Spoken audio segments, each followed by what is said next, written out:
Welcome, people. It's your boy Q from Q'd Up Productions. Just wanted to come on and give a quick video on the new 10.4 for you Logic Pro users out there. I haven't forgot about you. I still use Logic. And I just wanted to talk about the three new additions in the analog EQ section. The question that I think most people have, especially someone who's kind of new to vintage gear or anything like that, is why analog? Why is everybody kind of so big on the analog sound? Well, the number one reason is grit, warmth. It just gives it it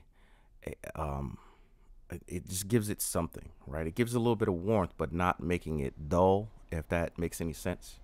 But the fact is that a lot of studios still use analog gear, and they've spent years perfecting it. So why change it? If it ain't broke, don't fix it. And if you mix strictly in the box, then analog modeling kind of gives you the best of both worlds. So let's go in and look at some of the things that you can do with these. I'm not going to run any music or anything through them. I just kind of want to just explain a little bit about what the premise is behind it. Number one, something that you can do with these plugins to check and see what they do is really just play some music and just put one on your actual channel. See what it does. Now, instantly, it's going to give a slight boost in volume. Don't confuse volume with clarity. That's a easy mistake to make. So make sure that you actually do your leveling and gain staging to make sure that everything is correct. And I also wanted to show a little bit about I think I know where Logic was going with it. Understand that they didn't want to name them specifically what they were. I've seen a couple videos where they kind of hinted at some things. And for those of you who are not familiar with the UAD type of plugins, these plugins are strikingly similar.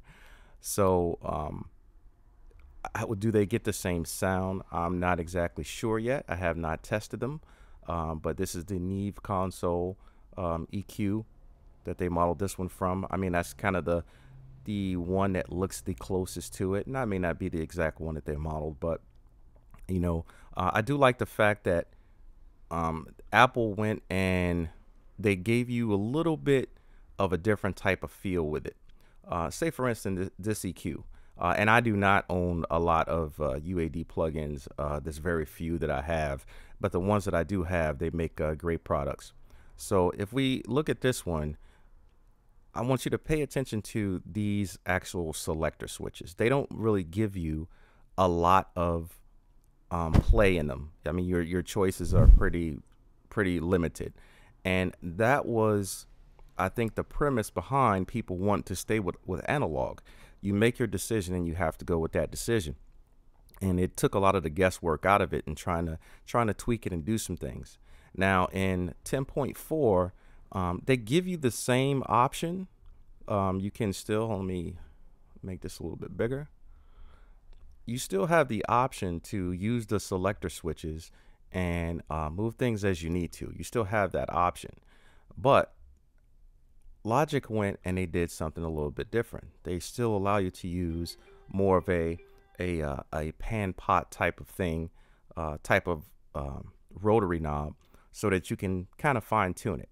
Me personally, when I use it, I'm gonna stay with the regular selector switches and do it that way. I just feel like if you're gonna use something just like an analog piece of gear, then use it like that gear is supposed to be used. But that's just me.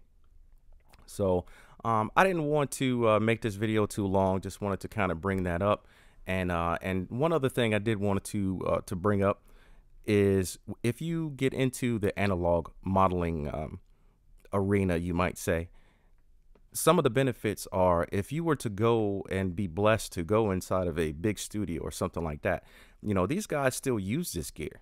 So if you get a chance to go in that studio, you already have an idea of some of the capabilities and the things that you can do with it. Not to say that you're going to go in and have perfected the sound, but just to give you a really quick example, say the Pultec EQ, if you look, you have the ability to boost and attenuate. So one would ask, why would I want to boost something and then take something away? Well, because they had the effect from tubes and transistors and things like that, you never knew what type of sound you would get by, different types of selector switches or whatever your values were. So you could really sculpt a really different sound on a kick drum, on a bass guitar or something like that. And you talk about making your own sound, that'll definitely do it for you. But that's just a couple things that I like about the analog world and the emulations myself. I like the way it sounds. Sometimes if I do a mix and I wanted to have that type of console type of sound, you're not going to get it exactly like the analog gear, but I'll take the SSL EQ, for example, and I'll put that across all my channels. And sometimes you don't even really have to do anything with it to get a different type of sound. I mean, it just automatically does something to it just running through the plugin. And that's what I like about them. But that's my time. I just wanted to do something real quick just to talk about the 10.4 for the Logic users out there. Looking forward to getting in and seeing what else they have in store, especially with the Chroma reverb. I'm not a real big reverb fan, but looking forward to seeing what it may change my mind. So looking forward to touching along with that. But anyway, be sure to like and subscribe, and check out some of the other videos that I have on my channel. I'm always looking to give great content, and most of all, stay queued up. Peace.